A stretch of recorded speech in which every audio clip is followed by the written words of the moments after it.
Halo teman-teman, apa kabar kalian hari ini? Di sore hari yang ya cerah sih, lumayan. Saya mau membahas tentang apa ya? Bagaimana cara yang paling benar untuk manasin motor, teman-teman. Jadi kan ada banyak versi tuh. Dan ini adalah cara manasin motor versi saya. Nah, hal yang pertama yang harus dilakukan adalah tentu saja kita nyalakan dulu kontaknya. Kalau udah, kita nyalakan mesinnya. Sayangnya ini nggak ada starter kaki, jadi mau nggak mau harus pakai starter elektrik ini. Nah, jangan langsung ketika nyala, jangan langsung kita geber, jangan langsung dibuat jalan.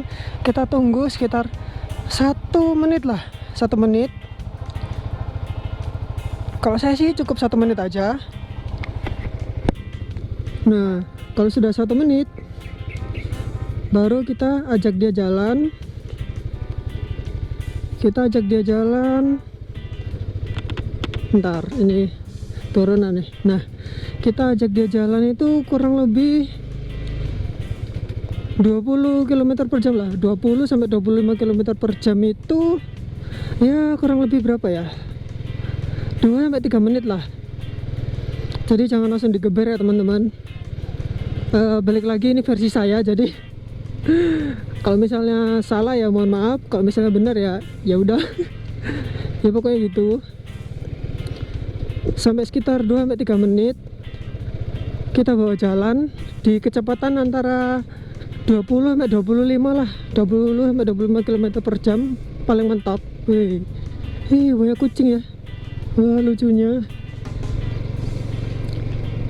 Ya kurang lebih ya 2 sampai 3 menit.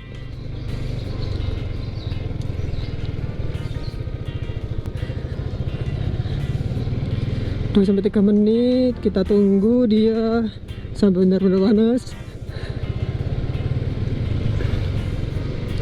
Jadi ibarat mesin kendaraan itu seperti kita gitu teman-teman. Misalnya kita udah lama nggak pernah lari nih, terus tiba-tiba disuruh lari 5 km kan ya pedot ya. Jadi caranya ya yang pertama kita lari dulu, misalnya berapa meter dulu, 100 meter dulu. Minggu depan tambah lagi 200, minggu depan lagi tambah 300. Ya sama kayak manasin motor sih. Jadi bertahap gitu teman-teman. Nah, kalau udah mulai di atas 3 menitan lah, baru boleh nih beranjak ya. Beranjak teman-teman. Gasnya beranjak, jadi jangan langsung digeber. Jadi dari 20 sampai 25 km per jam tadi, yang 2 sampai 3 menit dinaikkan ini tuh, naik jadi 30 dulu, 35 dulu. Naiknya perlahan. Jadi kita nggak memaksakan mesin dari kendaraan kita supaya awet juga sih. Dan tentunya bikin irit.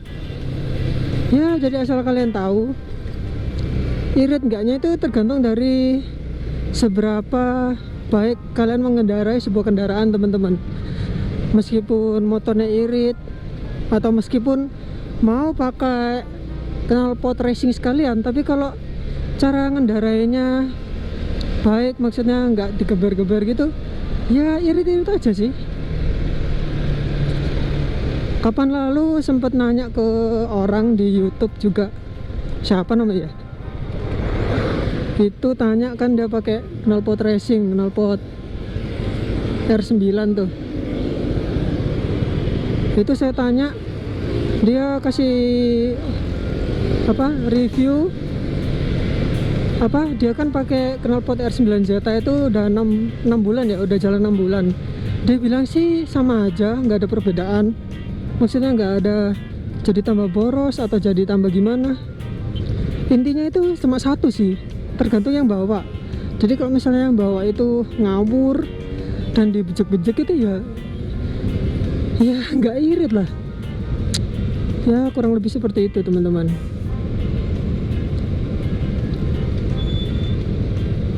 Nah, kalau ada lampu merah gini nggak usah digas-gas gini. Biasanya kan orang-orang tuh suka ngegas gini nih, ngegas gini. nggak usah, lepasin aja udah, kasih dia nafas. Mesinnya itu apa ya, ibarat kayak manusia gitu, jadi harus diperlakukan secara baik dan benar.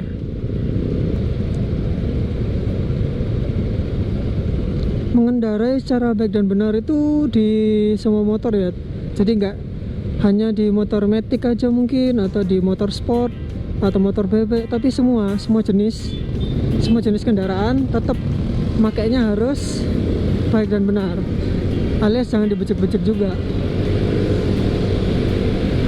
Yang paling apa ya, yang paling bikin gatel untuk pengen geber itu sebenarnya matic ya, karena matic kan gampang banget tuh, tinggal digas aja, tinggal ditarik tuasnya udah langsung geber, udah langsung jalan. Matic itu juga gitu teman-teman, jadi harus stabil, awal-awal stabil dulu ya, kayak gini depan ini stabil ya, lempeng stabil gitu, pasti irit sih ya.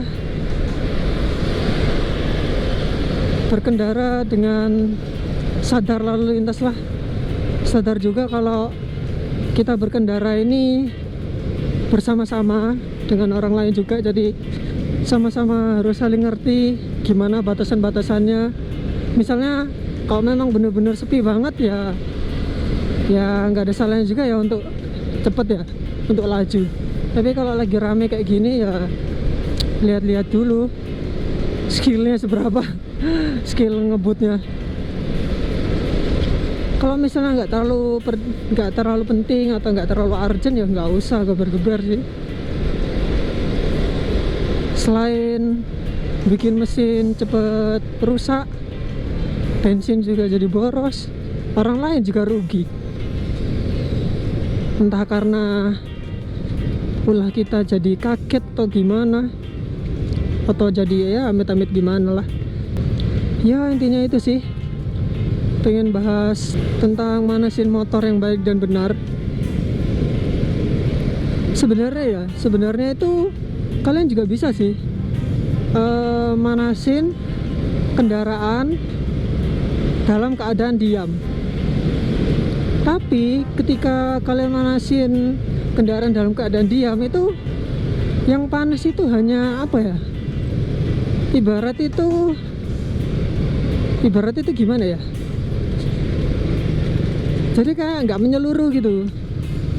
Dia kan kalau misalnya nggak jalan, rantainya itu kan juga nggak berputar, terus bannya nggak berputar, terus apa lagi ya, jadi yang panas kan hanya mesinnya doang tuh, yang lain-lainnya nggak sekalian kita panaskan, sekalian kita cek gitu. Itu pasti juga ngena ke semuanya sih. Rasanya itu gimana ya, rasanya itu kayak yang sehat hanya mesinnya gitu, karena kan nggak dikasih olahraga tuh lain-lainnya. Jadi kalau misalnya dibuat jalan kan semuanya kayak kena olahraga, bagian rantai, bagian ban, bagian setir, mesin, knalpot, ya semua bagian jadi kena gitu kalau misalnya dibuat jalan.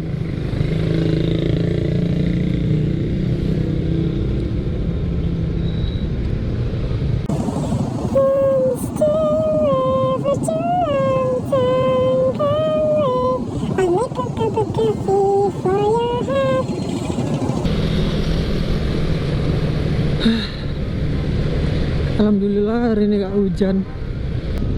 Ya begitulah teman-teman, cara yang paling tepat ya menurut saya. Sekali lagi, ini adalah cara paling tepat menurut saya, bagaimana cara yang lebih baik untuk memanaskan kendaraan kalian.